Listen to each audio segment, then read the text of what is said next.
Hello everyone, this is Rashika Singh and I'm again here with your chapter Linear Inequalities जो कि 11th का 6th chapter है. ठीक है, इसका नाम है Linear Inequalities. As the name showing, linear का क्या मतलब होता है? हम बहुत पहले से पढ़ते आ रहे हैं, जब आप छोटे थे तब से पढ़ते आ रहे हैं कि linear means that thing that creates a line, a simple line. तो लीनियर क्या होता है मैथमेटिक्स के अंदर कि हम जब क्वाड्रेंट्स लेते हैं तो हम प्लेन की बात कर रहे हैं, सिर्फ और सिर्फ हम प्लेन की बात कर रहे हैं. वैसे 3D में भी, पर मैं प्लेन से समझाती हूँ जो कि आपको इजीली समझ में आ जाएगा क्योंकि ये चीजें आप कर चुके हैं, तो ये ज्यादा समझ में आएगा आपको, है ना. तो अगर लीनियर हम लेते थे तो उसमें क्या होता था कि एक लाइन क्रिएट हो, चाहे वो लाइन कैसी भी हो बट वो लाइन क्रिएट हो, चाहे वो किसी क्वाड्रेंट में हो, डजंट मैटर्स, बट जो पॉइंट्स हो जो कि जिसकी डिग्री 1 होती थी जिन इक्वेशंस की, ठीक है, जैसे x plus y is equal to 3, तो ये एक लीनियर इक्वेशन कही जाती थी. 1 वेरिएबल में, 2 वेरिएबल में, ये तो 2 वेरिएबल में है.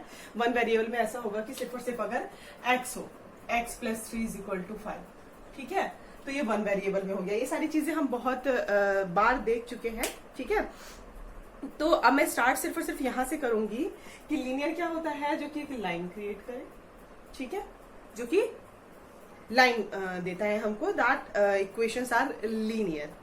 इनइक्वालिटीज कहने का क्या मतलब हुआ? इक्वालिटीज क्या, हमने अब तक इक्वेशंस पढ़ी हैं, हमने अब तक इक्वेशंस पढ़ी हैं. जो मेरी 9-10 की वीडियोस है उसमें भी मैंने बता रखा है कि इक्वेशन क्या होता है, कोई ऐसी चीज जो कि इक्वेट करे. दैट मीन्स अगर x इक्वल टू 2 है तो दिस इज अ इक्वेशन, मतलब ये किसी चीज को इक्वेट कर रहा है. x जो है उसका LHS भी होता है और RHS भी होता है ना. तो ऐसे एक्सप्रेशन क्या बोलते हैं? इक्वेशन बोलते हैं. ठीक है, यहां तक हमको मालूम है, हम प्रीवियस क्लासेस में इतना पढ़ चुके हैं. ठीक है, अब ये इक्वेशन हुई, या इसे इक्वालिटीज भी बोल सकते हो कि इक्वल है ना. इक्वेशन बोल दो या इक्वालिटीज बोल दो, लेकिन ये क्या है? इनइक्वालिटी. इनइक्वालिटी कहने से तुरंत आपके दिमाग में क्या स्ट्राइक होगा कि वो चीज जो इक्वल ना हो पाए.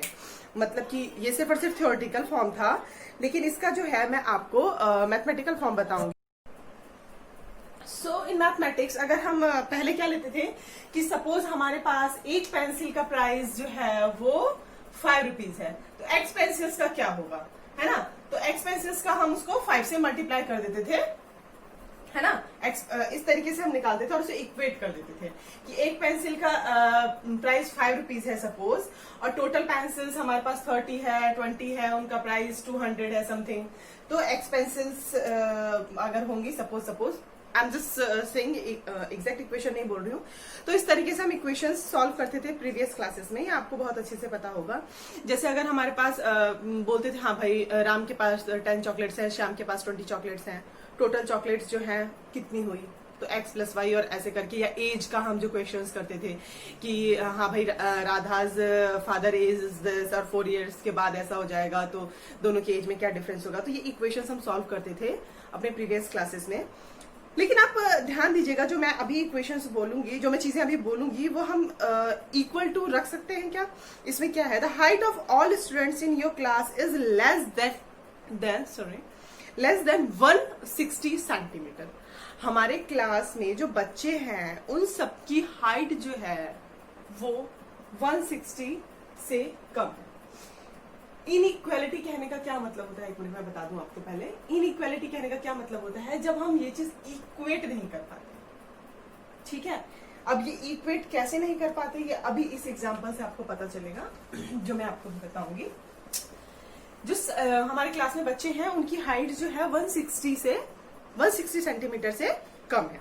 ठीक है, मान लिया. तो हमारे क्लास में सपोज जो बच्चे हैं वो x है और उनकी हाइट जो है वो 160 सेंटीमीटर से कम है, तो हम लेस देन का साइन यहाँ यूज करेंगे. कभी भी इक्वल टू का साइन तो यूज कर ही नहीं सकते. क्यों? क्योंकि 160 से हमेशा छोटा होगा. Okay, hope you are getting कि हम क्या कहना चाह रहे हैं। तो यहाँ पे क्या चीज हुई, इक्वल नहीं हुआ।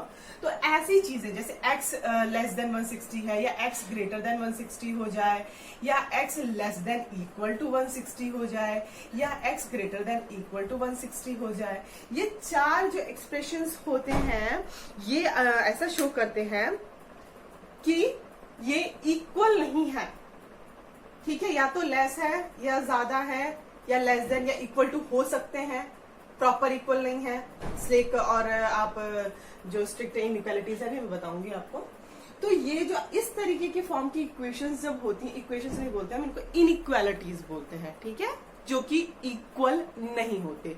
इक्वल का साइन आप एग्जैक्ट नहीं लगा सकते, या तो वो लेस देन होगा या वो ग्रेटर देन होगा। तो ऐसी जो चीजें होती हैं, ऐसे एक्सप्रेशंस जो होते हैं, इनको बोलते हैं इनइक्वालिटीज। और लीनियर क्यों हम पढ़ रहे हैं, क्योंकि हम सिर्फ और सिर्फ एक डिग्री इक्वेशन के ऊपर पढ़ेंगे। ठीक है, डिग्री ऑफ इक्वेशन क्या होती है आपको पता ही होगा कि अगर suppose x square plus x plus 2 है तो इसकी डिग्री 2 होगी। जो सबसे हाईएस्ट पावर होती है उसको बोलते हैं डिग्री। तो यहाँ पे जब लीनियर की हम बात करेंगे तो उसकी डिग्री हमेशा 1 होती है। मतलब x plus y is equal to 2 हो, या x plus 2x plus 3 equal to 0 हो, समथिंग समथिंग जो भी चीजें हैं। तो मतलब उसमें सिर्फ और सिर्फ जो उसकी डिग्री होनी चाहिए वो 1 होनी चाहिए। तो ऐसे इक्वेशंस को बोलते हैं लीनियर। लीनियर इक्वालिटीज नहीं, इनइक्वालिटीज जो कि इक्वल नहीं होते हैं। Hope the chapter name is clear for you कि हम लीनियर इनइक्वालिटीज में क्या पढ़ने जा रहे हैं, आपको अब तक क्लियर हो चुका होगा। ओके, चलो अब हम आगे बढ़े, थोड़ा सा अपने स्टडीज को आगे बढ़ाएं। लीनियर इनइक्वालिटीज क्या होती हैं इसका मैंने थोड़ा सा आपको डेफिनेशन दे दिया। ठीक है, तो ये बहुत क्लियर सी चीज भी थी नाम से कि लीनियर इनइक्वालिटीज क्या होती हैं। अब इसमें चार साइंस जो मैंने आपको बता दिए, less than, greater than, less then और इक्वल टू, ग्रेटर देन और इक्वल टू। ठीक है, तो ये साइंस अभी हमने डिस्कस किए थे। That was less than, greater than, less than equals to, greater than equals to. Okay, तो ये चार हमारी इनइक्वालिटीज हैं जो हम मैथमेटिक्स के अंदर यूज करते हैं। ठीक है, तो in this chapter we will study linear inequalities in 1 and 2 variables. 1 और 2 वेरिएबल में पढ़ेंगे, लेकिन इनइक्वालिटी लीनियर ही होगी। ठीक है, अगर एक वेरिएबल में है तो सिर्फ और सिर्फ सपोज x हम वेरिएबल ले रहे हैं तो सिर्फ और सिर्फ x में ही वर्क करेगा। अगर 2 वेरिएबल्स ले रहे हैं तो x और y, x y z 3 variables में हम नहीं डील करेंगे, सिर्फ और सिर्फ 2 वेरिएबल्स में इस चैप्टर के अंदर हम इनइक्वालिटीज पढ़ेंगे। ठीक है, तो बहुत सारी ये प्रॉब्लम्स को सॉल्व करता है साइंस के फील्ड में। मैथमेटिक्स, स्टैटिस्टिक्स, इकोनॉमिक्स और साइकोलॉजी, बहुत ही जगह पे इनइक्वालिटीज की यूज होते हैं। बहुत ही जगह के इसके इतने प्रैक्टिकल यूजेस है कि अगर आप जिस भी फील्ड में, अगर आपने मैथमेटिक्स ली है 11th में, तो अब आप किसी भी फील्ड में जाएंगे तो आपको इनइक्वालिटीज का जो यूज है वो साफ साफ नजर आएगा। और बहुत बहुत बहुत ही इसका वास्ट जो है उसका एरिया बहुत ही ज्यादा बड़ा है। बहुत जगहों पे यूज होता है, प्रैक्टिकली यूज होता है। सिर्फ और सिर्फ मैथमेटिक्स में आप इसको ग्रेटर इक्वल करके नहीं छोड़ेंगे, लेस देन करके आपके प्रैक्टिकल लाइफ में भी अभी हम कुछ प्रॉब्लम्स करेंगे तो उसमें आपको रिलेट करेगा। चलो इनइक्वालिटीज क्या होती हैं, अब मैं थोड़े से जो आपको एग्जांपल्स हैं वो पढ़ के बता रही हूँ, उसको हम रिलेट करेंगे। ठीक है, suppose Ravi goes to market with ₹200 to buy rice. ठीक है, रवि कहाँ जा रहा है, मार्केट जा रहा है, उसके पास 200 रुपए है। ठीक है, और उसे चावल खरीदना है। Which is available in packets of 1 kg। जो चावल वो लेने जा रहा है, राइस, तो वो पैकेट्स में अवेलेबल है। ठीक है, जिस शॉप से वो लेता होगा या जहां से भी लेता होगा तो वो पैकेट्स में अवेलेबल है। ठीक है, उसके पास 200 रुपए है और उसे चावल लेना है, और वो जो पैकेट्स है वो 1 kg का है, पर केजी का, 1-1 किलो का पैकेट बना के पहले ही रख देते हैं shopkeepers. The price of 1 packet of rice is ₹30। एक पैकेट का प्राइस जो है वो 30 रुपीज है। ठीक है, एक पैकेट का प्राइस 30 रुपीज है। If x denotes the number of packets of rice which he buys, then the total amount spend by him is क्या होगा। देखो, अगर वो ऐसा कह रहा है, x जो है वो नंबर ऑफ पैकेट्स को डिनोट कर रहा है, जो राइस पैकेट्स थी ना, तो ये क्या डिनोट कर रहा है, number of rice packets. Okay, number of rice packets को एक्स डिनोट कर रहा है, लेकिन वो क्या कह रहा है कि हर एक पैकेट का प्राइस जो है वो 30 है। उसके पास एक्स पैकेट्स हैं, पर पैकेट प्राइस कितना है 30 है, उसको एक्स पैकेट्स लेने हैं। He has to buy rice in packets only, he may not be able to spend entire amount of ₹200। देखो जो एक्स है वो नंबर ऑफ राइस पैकेट्स हैं, जो कि दुकान के अंदर उसके पास पैकेट्स पड़े हैं, वो उनका नंबर है वो एक्स है। पर पैकेट जो प्राइस है वो 30 रुपीज है, 30 रुपीज पर पैकेट है। ठीक है, इतना तो हमने पढ़ लिया। अब उसके पास रुपीज उसके जो रवि है उसके पास रुपीज है कितने टोटल, वो है 200, उसके पास 200 रुपीज है। तो ऑब्वियस ही बात है जो वो पैकेट खरीदेगा राइस का तो पूरा 200 स्पेंड नहीं कर सकता। पूरा 200 स्पेंड क्यों नहीं कर सकता भाई, पूरे 200 रुपए क्यों नहीं खर्च कर सकता, क्योंकि 30 के 30 रुपीज का एक पैकेट होगा। सपोज मैं अगर आपको 4 पैकेट्स बोल रही हूँ सपोज, तो 30 का एक पैकेट है, तो 30 को हम कितनी बार भी मल्टीप्लाई कर दे 200 तो नहीं आएगा। 30 के टेबल में 200 नहीं आता है ना, मतलब आप 30 को 200 को आप 30 से पूरा नहीं डिवाइड कर सकते हो। ठीक है, ये पॉइंट्स में जाएगा, है ना। तो ऑब्वियस सी बात है जो हमारा इसके पास 200 रुपए है वो पूरे के पूरे वो खर्च नहीं कर सकता। या तो वो 30 का पूरा ये जो हो 30 का मल्टीपल फैक्टर होता, तब तो हम कहते नहीं इसके पास जो पैसे हैं सपोज 300 उसके पास होते, ठीक है, तो हम आराम से कह देते हाँ भाई वो 10 पैकेट खरीद लेगा। क्यों, 30 रुपए का एक पैकेट है, उसके पास 300 रुपए है, तो ठीक है, तो 10 पैकेट वो खरीद लेगा, तो पूरा फ्रैक्शन हो जाता। लेकिन 200 में पूरे पैसे वो नहीं खर्च कर सकता। अब ऐसा तो है नहीं कि हाँ भाई एक पैकेट 30 का लिया, एक पैकेट 2.5 रुपए का दे रहा है, एक पैकेट 3.5 रुपए का दे रहा है, तो ऐसा तो कहीं नहीं होता, कोई शॉपकीपर नहीं देता। ठीक है, और जो आपकी पॉकेट जो पैकेट्स हैं उनका जो प्राइस होगा वो भी नेचुरल नंबर में ही रखते हैं, है ना। तो होप इट इज क्लियर कि मैं क्या कह रही हूँ, ज्यादा कंफ्यूजन नहीं होनी चाहिए आपको। इसमें मैं कह क्या रही हूँ कि 200 रुपए वो पूरे खर्च नहीं कर सकता पैकेट्स के ऊपर, ठीक है, उसे 200 से कम ही खर्च करने पड़ेंगे। अगर ज्यादा हो गए तो ज्यादा तो भाई कोई शॉपकीपर फ्री में नहीं देगा आपको। तो कुल मिला के क्या कंक्लूजन निकलता है कि वो 200 से सपोज जो भी वो पैकेट्स लिखता है नंबर ऑफ पैकेट्स, वो उसके लिए जो रवि है उसके लिए 30 मल्टीप्लाई बाय एक्स, एक पैकेट का प्राइस 30 रुपीज है, एक्स पैकेट्स का 30x होगा, है ना। ये सब चीजें हम करते आ रहे हैं प्रीवियस क्लास में, तो मैंने 30x क्यों लिखा ये नहीं आपको डाउट होना चाहिए कि 30 है वो एक पैकेट का है, एक पैकेट का प्राइस 30 रुपीज है, तो एक्स पैकेट्स का कितना होगा 30 मल्टीप्लाइड बाय एक्स। यही हमने अब तक पढ़ा है। If any confusion you can ask, अगर इसमें भी आपको कोई कंफ्यूजन है कि अभी 30x कैसे आया तो आप पूछ लीजिएगा। एक पैकेट का प्राइस अगर 30 रुपीज है तो एक्स पैकेट का प्राइस क्या होगा 30x। ओके, तो ये जो 30x होगा जो भी आएगा वो रवि के लिए 200 से हमेशा कम होना चाहिए। इक्वल टू का साइन हम यहां नहीं लगा सकते। इक्वल टू का साइन क्यों नहीं लगा सकते, ये बहुत ही ज्यादा आपको क्लियर है, क्योंकि कभी भी ऐसा नहीं होगा कि 30 का कोई भी मल्टीपल 200 के इक्वल आ जाए, तो इसलिए वो 200 रुपए पूरे खर्च नहीं कर सकता। अब आपको समझ में आ रहा होगा कि हम इनइक्वालिटीज कैसे लिखेंगे। मैंने वर्ड प्रॉब्लम्स के साथ बताया, ये पहला है। अभी तो हम पढ़ेंगे जस्ट इंट्रोडक्शन की क्या चीज है, ठीक है। Clearly the statement is not an equation as it does not involve the sign of equality. कोई भी इक्वालिटी का साइन इसमें इन्वॉल्व नहीं हो रहा है, इसलिए इसको क्या बोलेंगे इनइक्वालिटी, और वो भी लीनियर इनइक्वालिटी। वन वेरिएबल में सिर्फ और सिर्फ एक वेरिएबल यहाँ पे वो है x, तो ये वन वेरिएबल में लीनियर इनइक्वालिटी है, ठीक है। Hope it is clear. मुझे ऐसा लगता है कि मैं अपने साइड से सब कुछ क्लियर कर दे रही हूँ। स्टिल अगर नहीं कुछ क्लियर होता है तो you can ask, not at all any problem. Okay, अब हम दूसरा इसमें एग्जांपल देखते हैं। Suppose Reshma has ₹120। रेशमा नाम की लड़की है, उसके पास कितने रुपए हैं 200 रुपए, सॉरी 120, 120 रुपए हैं, and wants to buy some registers and pens. और उसको क्या खरीदना है, कुछ रजिस्टर और पेन खरीदना है। The cost of one register in this case, देखो the cost of one register is 40 rupees. कितना भाई, रेशमा के पास 120 रुपीज है। रेशमा के पास जो रुपीज है वो है 120। ओके, और उसको रजिस्टर और पेन खरीदना है। जो दो चीजें हैं, रजिस्टर और पेन खरीदना है। एक रजिस्टर जो है वो 40 रुपीज का है, जो पेन है वो 20 रुपीज का। अगर हम रजिस्टर की बात करते हैं तो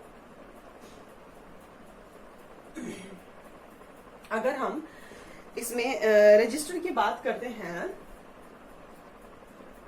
तो इट विल बी 40 रुपीज, ठीक है, पर रजिस्टर, ठीक है।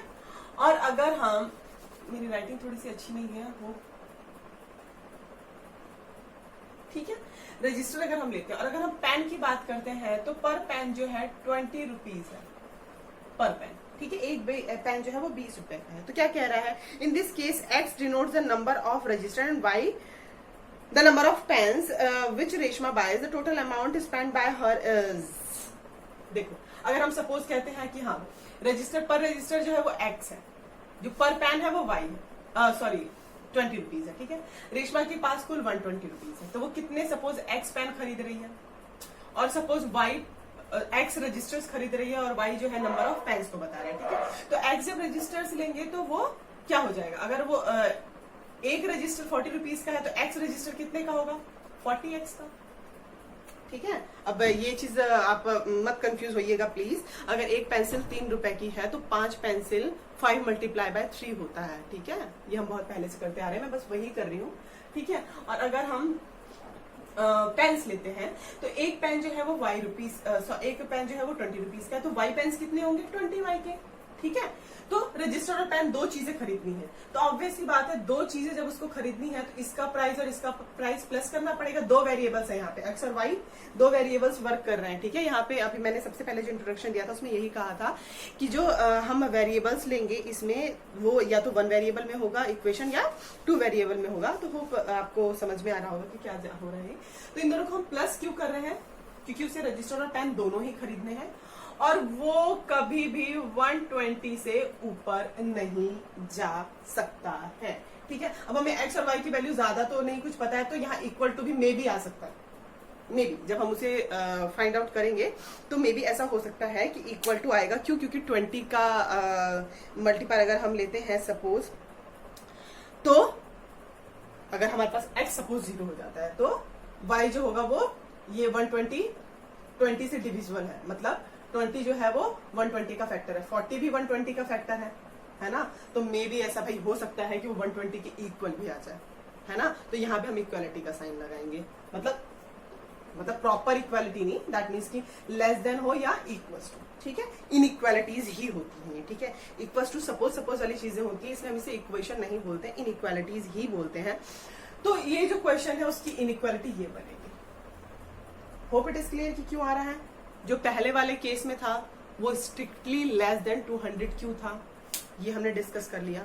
ये स्ट्रिक्टली लेस देन 200 नहीं होगा, ये भी क्लियर हो रहा है कि लेस देन या इक्वल टू 120 होगा, ठीक है। तो जो पहला था जो बिल्कुल ही 30x लेस देन 200 था, ये स्ट्रिक्ट इनइक्वालिटी थी। स्ट्रिक्टली मतलब इक्वल्स टू तो आ ही नहीं सकता, इसको स्ट्रिक्ट इनइक्वालिटी बोलते हैं, स्ट्रिक्ट इनइक्वालिटी। और इस वाली इक्वालिटी को बोलते हैं स्लेक इनइक्वालिटी, ठीक है, जहां पे इक्वल्स टू भी आ सकता है, ठीक है। तो स्ट्रिक्ट क्या, स्ट्रिक्टली भाई इनइक्वालिटी है वो इक्वल्स टू का तो कोई सवाल ही नहीं उठता, लेकिन स्लेक्ड इनइक्वालिटी क्या होती है जिसमें इक्वल्स टू भी मे बी आ सकता है, ठीक है। Hope it is clear. तो इस एक्सप्रेशन को लिखने का क्या मतलब हुआ, मैं एक बार और अच्छे से बता देती हूँ। तो स्ट्रिक्ट और स्लेक इनइक्वालिटीज प्लीज थोड़ा सा ध्यान से देख लीजिएगा कि मैं क्या कह रही हूँ प्लीज। ये बहुत ज्यादा आपकी जब आप क्वेश्चन सॉल्व करेंगे तो आपको काम आएगा। स्ट्रिक्ट इनइक्वालिटीज में क्या होता है कि ये जो आपकी इनइक्वालिटी लिखी है इसको हम ऐसे लिख सकते हैं 40x plus 120y less than 20 and 40x plus 120y is equal to 20। ये दोनों ही चीजें लिखने का मतलब सेम होगा, ठीक है। तो इसको हम दो तरीके से लिख सकते हैं, या तो वो लेस देन होगा या इक्वल टू होगा, दोनों ही चीजें एग्जिस्ट कर सकती हैं, ठीक है। तो ऐसी इनइक्वालिटीज जो होती हैं वो स्लेक्ड इनइक्वालिटीज होती हैं, ठीक है। अब मैं डेफिनेशन के फॉर्म में आपको बता देती हूँ। होप आपको इनइक्वालिटी समझ में आई होगी, ठीक है। क्या चल रहा है ये दोनों इक्वेशन से भी समझ में आया होगा। वर्ड प्रॉब्लम्स को आप इनइक्वालिटीज में कैसे लेके आएंगे ये भी आपको समझ में आ रहा होगा। नाउ अब मैं डेफिनेशन, इसको जो प्रॉपर डेफिनेशन है वो बोल देती हूँ भाई, कि आपका जो मैथमेटिकल वो है वो भी ना छूटे। टू रियल नंबर्स और two algebraic expression related by the symbol, two real numbers और two algebraic expression. Two real numbers की अगर हम बात करें तो रियल नंबर कुछ भी हो सकता है, 3, 4, 1/2, 200, कुछ भी रियल नंबर्स में, कुछ भी √2, √3, पाई, कुछ भी रियल नंबर्स में कुछ भी आ सकता है। तो या तो वो रियल नंबर्स हो या अलजेब्रिक एक्सप्रेशन हो। अलजेब्रिक एक्सप्रेशन क्या होता है, जो एक्स वाई, जो हम एक्स वाई में खेल खेलते हैं ना, एक्स वाई जेड में, है ना, या x+2 या जो भी इक्वेशंस हम करते हैं, तो वो जो अलजेब्रिक एक्सप्रेशंस होते हैं, ठीक है, रिलेटेड टू द सिंबल, इनमें से कोई भी चीज किन सिंबल से रिलेट हो जाए, less than, greater than, less than equal to, greater than equal to, in 4 symbol से अगर रिलेट हो जाता है तो दिस फॉर्म्स एन इनइक्वालिटी। जैसे यहाँ पे अगर मैं सपोज ये साइन लगाऊंगी और सपोज यहाँ पे मैं ये साइन लगा देती हूँ, तो दीज आर इनइक्वालिटीज, ठीक है। ये आपका डेफिनेशन 1 है, जो कि हम पहले ही बहुत ज्यादा एक्सप्लेन कर चुके हैं, तो डेफिनेशन अब वही चीज है, सेम टू सेम।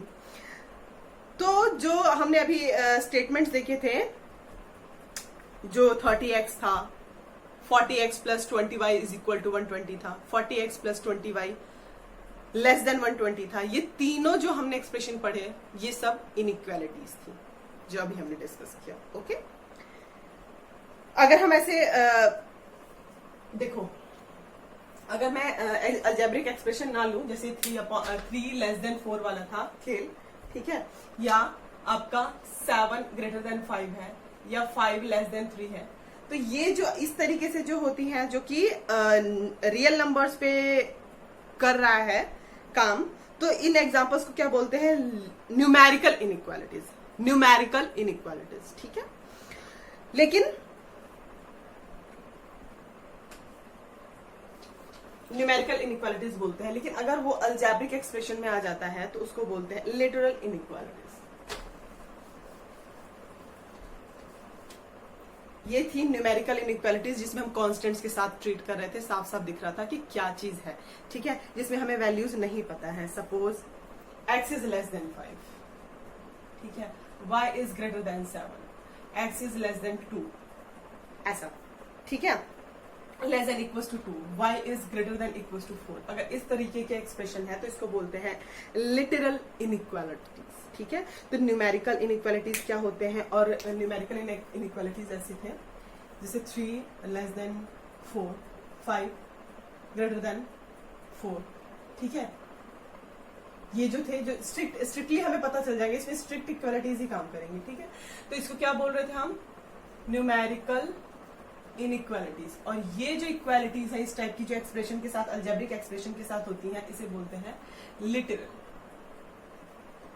इनइक्वालिटीज, ठीक है। पढ़ेंगे हम यही, जिसे हम लीनियर इनइक्वालिटीज के रूप में पढ़ेंगे हम ये चीज हम पढ़ के क्या करेंगे, ये तो हम बचपन से देखते आ रहे हैं ना, कि हाँ भाई 5 4 से बड़ा है और 7 जो है वो 10 से छोटा है, ये सारी चीजें नहीं पढ़ेंगे हम। वो पढ़ेंगे ना जो हमें मतलब फाइंड आउट करना है, तो ऑब्वियस सी बात है हम जो है लिटरल इनइक्वालिटीज ही इसमें पढ़ेंगे, ठीक है। एक और चीज यहाँ पे डिस्कस कर लेते हैं हम। होप कि ये पूरा धीरे धीरे क्लियर हो रहा है। मैं बहुत ही ज्यादा स्लो जाके आपको समझाने की कोशिश करती हूँ, ठीक है। किसी बच्चे को तो ऐसा लगता होगा कितना स्लो जा रही है, लेकिन फिर भी मैं उन बच्चों के लिए करती हूँ जिन्हें भाई 3D का थोड़ा स्लो समझ में आता है, ठीक है। तो अगर मैं ऐसी बात करती हूँ कि 3 is less than 4 is less than equals to 7, या लेस देन इक्वल्स टू, अगर इस टाइप की हम बात करते हैं, तो ऐसे जो होते हैं एग्जांपल्स, ये होते हैं डबल इनइक्वालिटीज। मतलब अब तो x में ही ट्रीट करते हैं, ये चीज हम करते ही नहीं है, ठीक है। Suppose 3 is less than x is less than equals to 5, suppose. तो इसमें दो इनइक्वालिटीज काम हुई ना, एक ये 2 इनइक्वालिटीज काम हुई। तो जब ऐसे एक्सप्रेशन आते हैं हमारे पास, तो इनको बोलते हैं double inequalities. Double inequalities, obviously बात है, डबल दिख रहा है ना, तो इनको क्या बोलते हैं, डबल इनइक्वालिटीज, जो कि दो चीजों में काम करेगा, कि वो साथ ही साथ ग्रेटर भी होगा और साथ ही साथ वो किसी चीज से लेस भी होगा। हम बाउंडेड हो जाते हैं अपने डोमेन या रेंज को लेके, ठीक है, बिल्कुल बाउंडेड हो जाते हैं कि इतने एरिया में ही हमको वर्क करना है, कि इससे बड़ा होगा और इससे छोटा होगा, ठीक है। तो होप इट इज क्लियर कि डबल इनइक्वालिटीज क्या होती हैं, ठीक है। आपको समझ में आ गया। हमने इनइक्वालिटीज पढ़ ली, न्यूमेरिकल इनइक्वालिटीज पढ़ ली, लिटरल इनइक्वालिटीज पढ़ ली, डबल इनइक्वालिटीज पढ़ ली, ठीक है। इनइक्वालिटीज क्या होती है ये भी जान लिया हमने। अब हम कुछ एक्सप्रेशन देखेंगे जिससे आपको थोड़ा सा और क्लियर हो जाए कि हम कर क्या रहे हैं, ठीक है। स्लेक और स्ट्रिक्ट इनइक्वालिटीज भी हमने पढ़ ली है, ठीक है। अब मैं यहाँ पे कुछ एग्जांपल्स ले रही हूँ। सपोज आपका ax plus b less than 0 है, and it is ax plus b greater than 0 है। Suppose ax plus b less than equals to 0 है, ठीक है। ax plus b greater than equals to 0 है, ठीक है। या फिर अब ये इस सिंगल वेरिएबल है, ठीक है।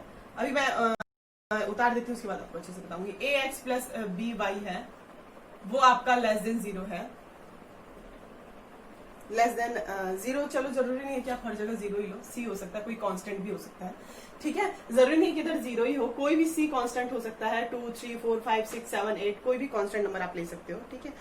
या फिर आपका ax प्लस बी वाई जो है वो ग्रेटर देन c है, ठीक है। या ax plus b y greater than equals to c है, ax plus b y less than equals to c है, सपोज, है ना। इस टाइप की हैं चीजें। या कुछ मैं अभी ले लेती हूँ, बट ये हमारे अभी इस अभी तो नहीं है स्कोप में, इसलिए थोड़ा सा डिस्कस कर लेते हैं। bx plus C greater than 0, ax square plus bx plus C less than 0। अब मैं जो जो चीजें रीड करूंगी उसको जरा ध्यान से सुनिएगा आप, ठीक है, ठीक है। तो जो इक्वालिटी, हम इसको नाम दे देते हैं। सपोज हमने अभी तक 4 इनइक्वालिटीज पढ़ ली हैं, तो ये फिफ्थ है, 6 7 8 9 10 11 12 13 14, ठीक है। ये 5 से मैंने इसलिए स्टार्ट किया क्योंकि ऑलरेडी 4 जो है वो पढ़ चुके हैं एक्सप्रेशन, जो 30x less than 200 and all था, ठीक है। तो अब ये इसमें जो मैं पढ़ रही हूँ 5 6 9 10 14, 9 10 एंड 14, ठीक है। ये जो है आपकी स्लेक इनइक्वालिटीज है। Slack SLACK inequalities, slack inequalities क्यों है? क्योंकि ये इक्वल्स टू के साइन में है, ठीक है। लेस देन इक्वल्स टू या greater than equal to, may be equal भी हो सकता है। तो ऐसी इनइक्वालिटीज जो होती है वो स्लेक इनइक्वालिटीज कहलाती हैं, ठीक है। 5 6 बोला था मैंने, सॉरी स्लेक में स्ट्रिक्ट इनइक्वालिटीज का नाम लिया था मैंने अभी। 5 6 9 10 एंड 14, 5 6 9 10 एंड 14, यहाँ पे मैंने स्ट्रिक्ट नहीं लगा रखा, ठीक है, ठीक है। तो ये जो है आपके, ये स्ट्रिक्ट है। स्ट्रिक्ट मतलब कि इक्वल टू नहीं हो सकते हैं, कभी भी इक्वल नहीं आ सकते हैं, ठीक है। सॉल्व करके कभी भी इक्वल नहीं आएंगे, ठीक है, इक्वल अमाउंट नहीं आएगा। तो ऐसी जो इनइक्वालिटीज होती हैं वो स्ट्रिक्ट इनइक्वालिटीज होती हैं, ठीक है। और आपको जैसे कि दिख रहा है 7th हो गया, 8th हो गया, देन 11th हो गया, देन 12th हो गया, देन 13th हो गया, ये सब जो है वो स्लेक इनइक्वालिटीज है। स्लेक और स्ट्रिक्ट इनइक्वालिटीज हम पहले ही डिस्कस कर चुके हैं, लेकिन यहाँ भी थोड़ा अच्छे से, ठीक है, आपको समझ में आए, ठीक है। और दूसरा 5th to 8th जो है आपका, ठीक है, ये लीनियर इनइक्वालिटी है in one variable. One variable कहने का क्या मतलब, ए बी कांस्टेंट को डिनोट करता है। ये आप प्रीवियस क्लासेस में सारी चीजें पढ़ चुके हैं, ठीक है, कि क्या चीज कांस्टेंट होती है, क्या चीज वेरिएबल होती है। तो यहाँ पे वेरिएबल सिर्फ और सिर्फ एक्स है ओनली, सिर्फ और सिर्फ हमें एक्स की वैल्यू यहाँ पे अननोन होगी, ठीक है। तो जो ऐसे इक्वेशन इनइक्वालिटीज है इनको बोलेंगे linear inequality in one variable, ठीक है। लेकिन आप यहां से ले लो 8th 10th फिर 11th फिर 12th, ये ले लो। तो ये आपके जो हैं ये लीनियर इनइक्वालिटीज हैं, बट इन 2 वेरिएबल्स, ठीक है। और यहाँ पे जो है a should not equal to 0 होना चाहिए और b should not equal to 0 होना चाहिए। भाई ये सारी चीजें हम पहले से ही पढ़ते आ रहे हैं। a और b ही अगर 0 हो जाएगा तो इनइक्वालिटी बचेगी नहीं, पूरा 0 0 हो जाएगा। तो कभी भी 0 ना हो, लीनियर इनइक्वालिटी बची रहे, ठीक है। तो ये 2 वेरिएबल में इनइक्वालिटीज है। और जो 13 और 14 है are not linear inequalities, in fact these are quadratic inequalities in 1 variable. अब 13 और 14 को देखो आप, 13 और 14 जो है इसकी डिग्री क्या है, 2 है। जब इसकी डिग्री ही 2 है तो ये ऑब्वियस सी बात है लीनियर इनइक्वालिटी नहीं है। लीनियर होने की कंडीशन ही होती है कि इसकी जो पावर होता है या डिग्री बोलो आप, वो 1 होता है, ठीक है। ठीक है, ये भी लीनियर इनइक्वालिटीज है, ये भी लीनियर इनइक्वालिटीज है, ठीक है। लेकिन ये 1 वेरिएबल में है, ये 2 वेरिएबल में है, ठीक है। लेकिन ये तो क्या है, ये है 1 वेरिएबल में ही, लेकिन लीनियर नहीं है, it is a quadratic equation. Quadratic मतलब जिसकी पावर 2 होती है, आप ये पढ़ चुके हैं प्रीवियस क्लास में, ठीक है। तो इसे लीनियर इनइक्वालिटी नहीं बोलेंगे, ठीक है। In this chapter, we shall confine ourselves to study the linear inequalities in 1 variable and 2 variable only. इस चैप्टर में हम सिर्फ और सिर्फ 1 वेरिएबल एंड 2 वेरिएबल में ही इनइक्वालिटीज पढ़ेंगे, ठीक है। 3 वेरिएबल्स में नहीं पढ़ेंगे या फिर हम क्वाड्रेटिक नहीं पढ़ेंगे, लीनियर ही लीनियर हमारा स्कोप है इस चैप्टर के अंदर, ठीक है। तो होप आपको समझ में आ गया होगा अब तक कि कौन कौन से इनइक्वालिटीज है। ये एग्जांपल्स लिखने का यही मतलब था कि आप आगे जाके कंफ्यूज ना हो जाए। बहुत ही ध्यान से चीजें आपको दिमाग लगानी पड़ेंगी कि कहाँ पे स्ट्रिक्ट इनइक्वालिटी है, कहाँ पे स्लेक्ट इनइक्वालिटी है। इस चीज में बच्चे बहुत बहुत बहुत बहुत बहुत मिस्टेक करते हैं। बच्चों लीनियर और स्लेक्ट में समझ ही नहीं आता कभी कभी बच्चों को कि क्या करना है। वैसे कुछ भी नहीं होता है, पता नहीं है ना, स्टिल बच्चे तो बच्चे ही होते हैं, ठीक है। अब algebraic solution of linear inequality in 1 variable and their graphical representation का टॉपिक जो है वो हम कवर करेंगे। इसमें आज मैं सिर्फ और सिर्फ थोड़ा सा आपको इंट्रोडक्शन दे दूंगी, ज्यादा नहीं हम आगे एक्सटेंड करेंगे। उसके बाद हम जो अपना नेक्स्ट मेरा लेक्चर होगा इसमें एग्जांपल्स के साथ हम ये पूरा चैप्टर समझने की कोशिश करेंगे, ठीक है। अगर आज ही मैं सारा कुछ बता दूंगी तो आपको खिचड़ी बन जाएगी, ठीक है। तो जो हमारा जो पहले था inequality, that was 30x less than 200, ठीक है। अब हम सॉल्यूशंस पे जा रहे हैं कि हम सॉल्व कैसे करेंगे। हमारे पास ये सब समझ में तो आ गया भाई, इनइक्वालिटीज क्या होती है, स्लेक इनइक्वालिटी क्या होती है, स्ट्रिक्ट इनइक्वालिटी क्या होती है, इनइक्वालिटीज क्या होती है, ये सब चीजें हमें समझ में आ गई। अब इन सारी चीजों को समझने के बाद हम उसे सॉल्व आउट कैसे करेंगे। ऑब्वियस ही बात है ना, हम यहाँ बैठे ही सॉल्यूशन के लिए ना, सिर्फ इनइक्वालिटीज बनाने के लिए तो बैठे नहीं है, ठीक है। तो सॉल्यूशन कैसे करेंगे हम, ठीक है। तो इसमें x क्या है, वो राइस पैकेट्स को डिनोट कर रहा है, नंबर ऑफ राइस पैकेट्स, है ना। जो x था ये चावल के पैकेट्स को डिनोट कर रहा है। हमने अभी जो फर्स्ट एग्जांपल पढ़ा था, है ना। तो होप इट इज क्लियर। ये x है भाई, मेरी राइटिंग अच्छी नहीं है, थोड़ा सा एडजस्ट कर लिया करो बच्चा वार्डी। ओके, तो अगर हम 30x लेते हैं वो लेस देन 200 है, और जो x है वो हमारा number of rice of packets को बता रहा है, ठीक है। अब पैकेट्स है तो वो फ्रैक्शन में कभी नहीं हो सकते, ठीक है। भाई पैकेट है, पैकेट को आप एक ही पैकेट तो बोलोगे ना, चिप्स का एक ही पैकेट लेते हो ना, आधा पैकेट कहने का तो कोई सेंस ही नहीं होता ना, आधा पैकेट थोड़ी खरीदते हो आप कभी भी। तो जब पैकेट है वो 1 kg में पैक्ड है तो वो 1 ही होगा कभी भी। 1 मतलब कि होल नंबर्स में होगा, 1 होगा या 2 होगा या 3 होगा या 4 होगा, 3.5, 4.5, 2.25 तो नहीं हो सकता। ऑब्वियस ही बात है, कॉमन सेंस है कि जो पैकेट्स है वो पैक्ड है, वो एक सिंगल पैकेट ही होगा, ठीक है। तो अब यहाँ पे लेना आप स्टार्ट करो। Suppose hit and trial method से हम इसको करेंगे अभी, ठीक। कभी भी कोई चीज हम ट्रायल एंड एरर मेथड से ही करते हैं, सो दैट आपको आगे जो हो और चीजें क्लियर होती है। तो हम ये ट्रायल एंड एरर मेथड से करेंगे। तो ट्रायल एंड एरर मेथड से करने के लिए हम क्या करेंगे, एक्स की वैल्यू हम यहाँ क्या ले सकते हैं। देखो निगेटिव तो कभी नहीं हो सकती एक्स की वैल्यू, पैकेट्स है भाई तो निगेटिव तो नहीं होंगी। ऐसा तो नहीं होगी -2 पैकेट है, इसका तो कोई सेंस नहीं बनता, तो हम निगेटिव नंबर में हम जाएंगे ही नहीं।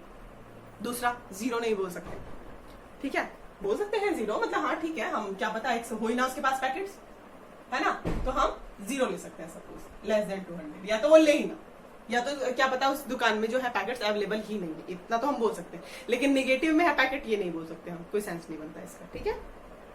तो ये क्या हो जाएगा, 0 हो जाएगा, जो कि लेस देन 200 होगा। 0 हो जाएगा, मैं सीधा लिख दे रही हूँ, तो ये लेस देन 200 होगा। ये सेटिस्फाई कर रहा है इस इक्वेशन को। हम इस इक्वेशन को सेटिस्फाई करवा रहे हैं ट्रायल एंड एरर मेथड से, ठीक है। ट्रायल एंड एरर मेथड क्या होता है कि हम कुछ कुछ चीजें लेते रहते हैं और उस इक्वेशन में पुट करते रहते हैं और देखते रहते हैं वैल्यू सेटिस्फाई हो रही है या नहीं, ठीक है। ये हम काफी पहले से करते हुए आ रहे हैं, तो यहाँ भी हम ये मेथड का यूज कर रहे हैं, ठीक है। ये प्रॉपर मेथड नहीं होती है, लेकिन बहुत ही यूजफुल मेथड होती है। तो इसी से पहले बेस क्लियर होता है, उसके बाद ही हम आगे एक्सटेंड करते हैं अपने स्टडीज को, ठीक है। तो 0 लिया सपोज मैंने, x की वैल्यू 0 ली, ठीक है। अब इस x की वैल्यू में सपोज 1 ले लूं, तो 30 मल्टीप्लाइड बाय 1 लेस देन 200। मैं 0 के बाद 1 ही ले सकती हूँ, हाफ नहीं ले सकती हूँ, कभी भी आधा नहीं लिखूंगी, या 2.5 नहीं लिख सकती, 3.5 नहीं लिख सकती। क्लियर होना चाहिए आपको, x की वैल्यू हम होल नंबर्स में ही लेंगे, ठीक है। या तो हमने 0 ले लिया या तो 1 ले लिया। 1 लिया तो 30 इज लेस देन 200, सेटिस्फाई कर रहा है, 30 200 से लेस है। अगर मैं x की वैल्यू 2 ले लूं तो ये भी लेस देन 200 आएगा, है ना, तो ये भी सेटिस्फाई कर रहा है। अगर x की वैल्यू मैं 3 ले लूं तो वो भी लेस देन 200 है, दैट मीन्स 90, ये भी सेटिस्फाई कर रहा है। चलो भाई थोड़ा और इधर आ जाते हैं। अब मैं 4 ले लेती हूं, तो 30 मल्टीप्लाइड बाय 4,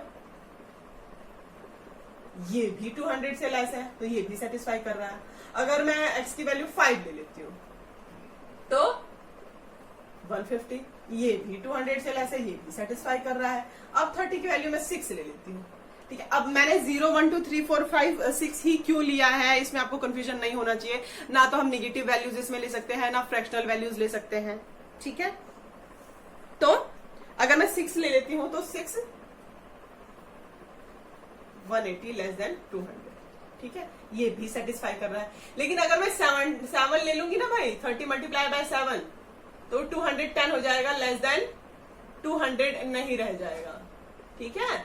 तो हम सिर्फ और सिर्फ 6 तक ही वैल्यूज ले सकते हैं। 7 लूंगी तो वो 200 से छोटा है, ये गलत एक्सप्रेशन को नहीं, ट्रू नहीं होगा ये। क्यों? क्योंकि 210 200 से छोटा नहीं होता है, ठीक है। तो ये जो सिचुएशन है इसमें हमने क्या फाइंड किया कि इनइक्वालिटीज आर ट्रू स्टेटमेंट। जो x की वैल्यूज हैं, कौन कौन सी वैल्यूज, 0 1 2 3 4 5 6, ये जो वैल्यूज हैं ये स्टेटमेंट को ट्रू स्टेटमेंट बनाती है, ठीक है। ये जितनी वैल्यूज थी ये ट्रू स्टेटमेंट बना रही है। ट्रू मतलब फॉल्स नहीं हो रहा है, ये चीज फॉल्स हो रही है ना, तो हम इसको नहीं लेंगे, ठीक है। The values of x which makes above inequality a true statement are called solution of inequalities or and the set। जितनी भी ये लिए हमने 0 1 2 3 4 5 6, इनको क्या बोलते हैं? Solution of inequality.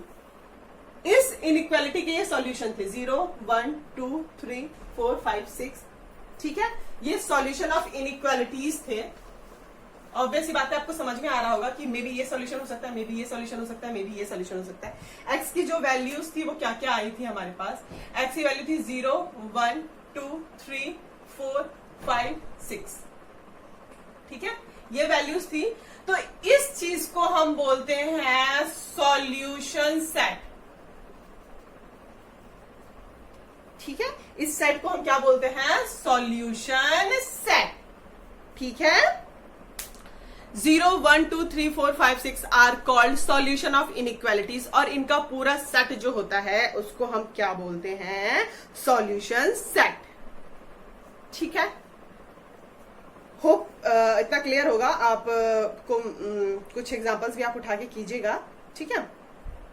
Now thus any solution of an inequality in one variable is value of the variable which makes it a true statement। इसलिए जब हम कभी भी वन वेरिएबल में इनइक्वालिटीज को सॉल्व करते हैं तो उसका सॉल्यूशन वही होता है जो कि उस एक्सप्रेशन को सेटिस्फाई कर दे। मतलब x में अगर हम ले रहे हैं, y में वेरिएबल ले रहे हैं, सिर्फ सिंगल वेरिएबल, एक ही वेरिएबल हो, तो उसके जितने भी वैल्यूज होती हैं जो कि उस इनइक्वालिटी को सेटिस्फाई करे उसको ही सॉल्यूशंस बोलते हैं, ठीक है। होप इट इज क्लियर कि मतलब सब में जिसमें लेस देन तक आ रहा था, तो ऑब्वियस बात है वो सॉल्यूशन डिनोट कर रहा है, हमारी इनइक्वालिटी को सेटिस्फाई कर रहा है, तो उसका सॉल्यूशन होगा, है ना। जो जैसे ही हमने 7 लिया तो वो 210 हो गया, क्रॉस हो गया, 200 से लेस नहीं बचा, तो हम उसको सॉल्यूशन नहीं बोल सकते हैं, ठीक है। तो सॉल्यूशन सेट क्या होता है, सॉल्यूशंस क्या होते हैं, hope it is clear. We have found the solution of the above inequality by trial and error method। trial and error method से किया है हमने, ये मैंने पहले ही आपको डिस्कस कर दिया। which is not very efficient, ये बहुत ज्यादा एफिशिएंट नहीं होता। ये तो हम ठीक है कर लेते हैं कि छोटे नंबर्स के लिए बहुत यूजफुल होता है, लेकिन आप बड़े बड़े एक्सप्रेशन जब आप करोगे तो उसके लिए कहां से करोगे आप? यहाँ तो चलो भाई सिर्फ 6 वैल्यूज थी तो आपने कर लिया। अब सपोज वो 2000 से लेस होता तो आप कितनी वैल्यूज करते रहते हैं? ये तो 200 से लेस था तो आराम से हो गई। अब वो लेस देन 2000 होता तो आप करते रहते तो ट्रायल एंड एरर मेथड से आप कब तक कर सकते हो? नहीं कर सकते, तो एफिशिएंट मेथड तो नहीं है, ऑब्वियस ही बात है, ठीक है। Obviously this method is time consuming and sometimes not feasible.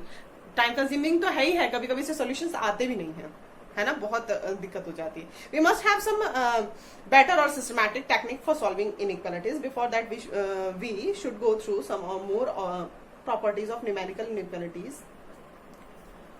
उससे पहले कि हम किसी और इनइक्वालिटीज के सॉल्यूशंस पे जाएं, हमें आज का लेक्चर यही समाप्त करना पड़ेगा, क्योंकि आप अगर मैं इसे आगे पढ़ाऊंगी तो बहुत सी खिचड़ी पक जाएगी। तो आपको ऑब्वियस बात है, थोड़ा थोड़ा तो स्ट्राइक किया होगा कि हमें सॉल्यूशंस कैसे निकालने हैं, मतलब होता क्या है, सॉल्यूशन होता क्या, इतना समझ में आया ना। इनइक्वालिटीज के सॉल्यूशन क्या होते हैं, इनइक्वालिटीज क्या होती है, इनइक्वालिटीज के सॉल्यूशंस क्या होते हैं। अब फर्दर हम इसको मैं जो मेरा नेक्स्ट लेक्चर होगा उसमें एग्जांपल्स के साथ और समझाऊंगी आपको कि कैसे इनइक्वालिटीज को सॉल्व करना है सिस्टमैटिक तरीके से। It was not a systematic method, but आपको स्ट्राइक कर गया कि सॉल्यूशन क्या होता है, सॉल्यूशन सेट क्या होता है, ठीक है। तो आज के लिए इतना ही, ठीक है। आज हमने लीनियर इनइक्वालिटीज क्या होती है ये पढ़ा, सिर्फ और सिर्फ इंट्रोडक्शन था। इसका करने का तरीका एंड सॉल्यूशंस जो होगा, बहुत जो मेथड्स होंगे, वो सारी चीजें हम नेक्स्ट लेक्चर में डिस्कस करेंगे। That's all for today. Thank you so much, bye.